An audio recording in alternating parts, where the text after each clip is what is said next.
Dengerin baik-baik. AI sekarang bisa baca pikiran. Iya, kalian nggak salah dengar. Bisa aja habis ini AI tahu kalau kalian lagi sering kepikiran mantan. Ups. Tapi serius, gimana kalau teknologi bisa masuk ke otak kita dan benar-benar tahu apa yang kita pikirin? Apakah ini masa depan yang keren atau justru mengerikan? Let's break it down.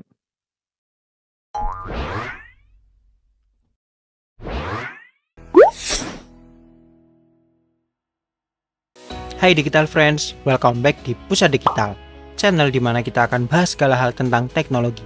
Dan kali ini kita akan bahas teknologi AI yang dapat membaca pikiran. Jadi gini, di tahun 2025 ini, para ilmuwan makin gila dalam menciptakan AI yang bisa membaca pikiran.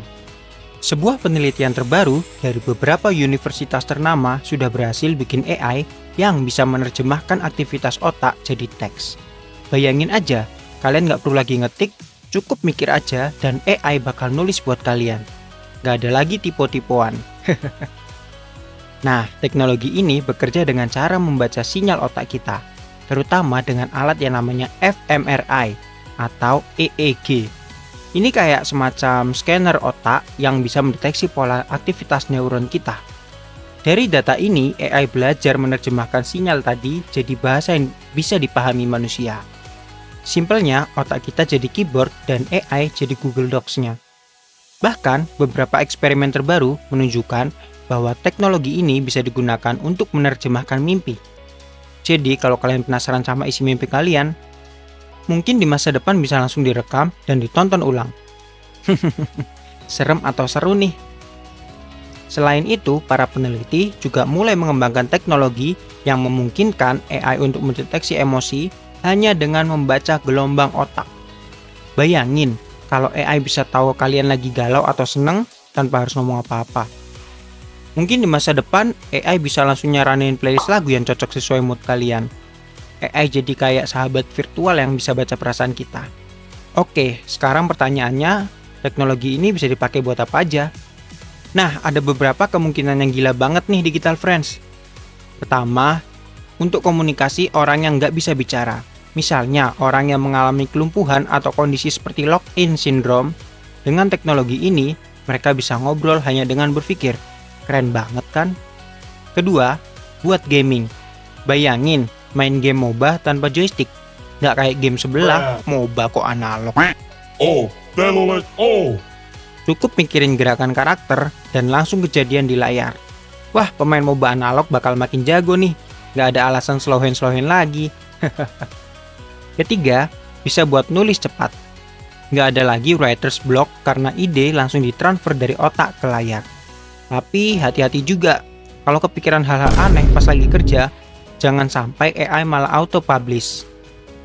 Keempat, pendidikan dan kreativitas. Bisa jadi nanti kita bisa belajar lebih cepat dengan hanya merekam informasi langsung ke otak. Mau belajar bahasa asing, tinggal download ke otak kayak di film sci-fi. Kelima, terapi psikologis. Teknologi ini bisa membantu psikolog dan psikiater untuk memahami kondisi pasien hanya dengan membaca gelombang otak mereka.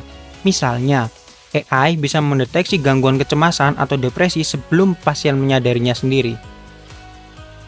Tapi Digital Friends, seperti ada kata pepatah, Remember, with great power comes great responsibility. semakin canggih teknologi, semakin besar tanggung jawabnya. Teknologi ini juga punya beberapa risiko besar yang harus kita pikirin. Salah satunya adalah privasi otak. Kalau AI bisa baca pikiran, gimana kalau ada hacker yang bisa curi isi kepala kita? Bayangin tiba-tiba semua pikiran kalian diunggah ke internet. Kan serem kalau tiba-tiba kepikiran 7 dosa besar Jokowi. Belum lagi ada potensi penyalahgunaan. Bisa aja nanti ada perusahaan yang iklanin sesuatu berdasarkan pikiran kita. Lagi kepikiran beli motor, tiba-tiba ada iklan motor nongol di HP. AI makin pinter, dompet kita makin tipis. Bahkan ada skenario di mana AI bisa dipakai buat interogasi.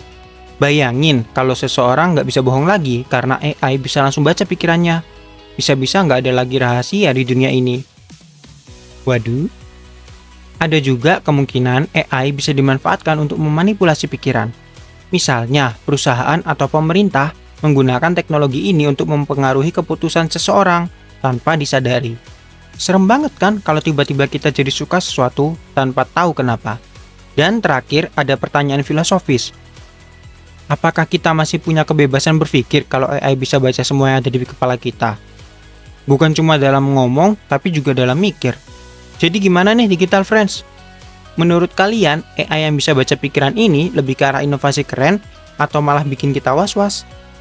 Kalau kita bisa memastikan teknologi ini dipakai dengan etika yang baik, pastinya manfaatnya bakal luar biasa.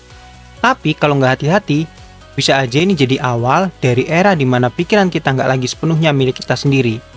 Agak serem juga ya. Di satu sisi kita bisa bayangin dunia di mana teknologi ini membantu manusia mencapai potensi maksimalnya. Nggak ada lagi kendala komunikasi, belajar jadi super cepat, dan kreativitas bisa mengalir tanpa batas. Tapi di sisi lain, kalau sampai teknologi ini jatuh ke tangan yang salah, wah bisa jadi mimpi buruk nih.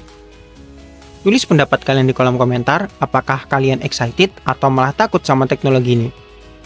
Dan kalau AI bisa baca pikiran kalian sekarang, kira-kira dia bakal baca apa?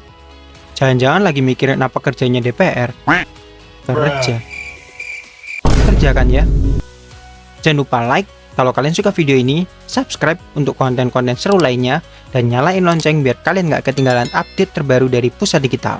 Stay smart, stay digital, dan sampai ketemu di video selanjutnya. Bye!